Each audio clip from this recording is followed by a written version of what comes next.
দোস্ত সাইফ আলী খানের উপর হামলায় বর্তমানে আতঙ্কিত বলিউড। বান্দার মতো অভিজাত এলাকায় বারবার কেন হামলার মুখে তারকারা? দোস্ত আর এবার সাইফ আলীর পাশে থাকতে সব কাজ ফেলেই হাসপাতালে গেলেন শাহরুখ। এন্ড সেকেন্ড নিউজটি থাকবে দোস্ত, বিপিএল এ খেলার মাঝে সাব্বির রহমানকে উদ্দেশ্য করে উত্তপ্ত বাক্য বিনিময় করেন তামিম ইকবল। আর এবার মাঠে তামিমের উত্তপ্ত আচরণ নিয়ে মুখ খুললেন সাব্বির রহমান। তো নিউজ দুটি জানতে অবশ্যই ভিডিওটি সম্পূর্ণ দেখবেন। সালাম নমস্কার দোস্ত। বুধবার ভোর রাতে বলিউড নবাবের উপর হামলা চালায় দুষ্কৃতিকারীরা। বর্তমানে লীলাবতী হাসপাতালে অস্ত্রোপচারের পর সেখানেই আইসিইউতে চিকিৎসকের কড়া পর্যবেক্ষণে রয়েছেন সাইফ আলী খান। সেই খবর পেয়েই বন্ধু সাইফের শারীরিক পরিস্থিতির খোঁজ নিতে বৃহস্পতিবার লীলাবতী হাসপাতালে ছুটে যান শাহরুখ খান।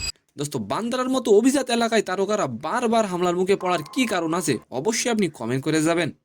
একজন রিয়েল লাইফ নবাব, অপরদিকে বলিউডের পাশাপাশি বিশ্বজুড়ে অনুরাগীর মনের বাচ্চা শাহরুখ।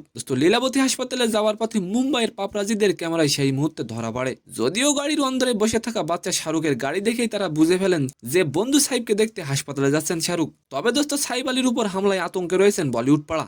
সেকেন্ড নিউজটি হলো, বিপিএল চট্টগ্রাম পর্বের প্রথম ম্যাচে ঘটেছে অপ্রীতিকর এক ঘটনা। খেলার মাঝে সাব্বির রহমানকে উদ্দেশ্য করে তামিমের উত্তপ্ত বাক্য বিনিময়ের একটি ভিডিও সোশ্যাল মিডিয়ায় ভাইরাল হয়েছে। তামিম সাব্বিরকে বলেন বেশি লাগতে যেও না। তবে এই বিষয়ে সাব্বির রহমান রাগ ক্ষোভ প্রকাশ না করে জানিয়েছেন তামিমের প্রতি শ্রদ্ধা। সাব্বির রহমান বলেন, মাঠের মধ্যে যে ঘটনাই হোক, মাঠের মধ্যেই সেই ঘটনা শেষ হয়ে যায় আমাদের। তামিম ভাই আমার সিনিয়র এবং বড় ভাই। তো সম্মানিত দর্শক, আজকের ভিডিওটি কেমন লাগলো অবশ্যই কমেন্ট বক্সে জানাবেন। আর ভিডিওটি যদি ভালো লাগে অবশ্যই একটি লাইক দিয়ে আমাদের চ্যানেলটিকে সাবস্ক্রাইব করে দিবেন। ধন্যবাদ।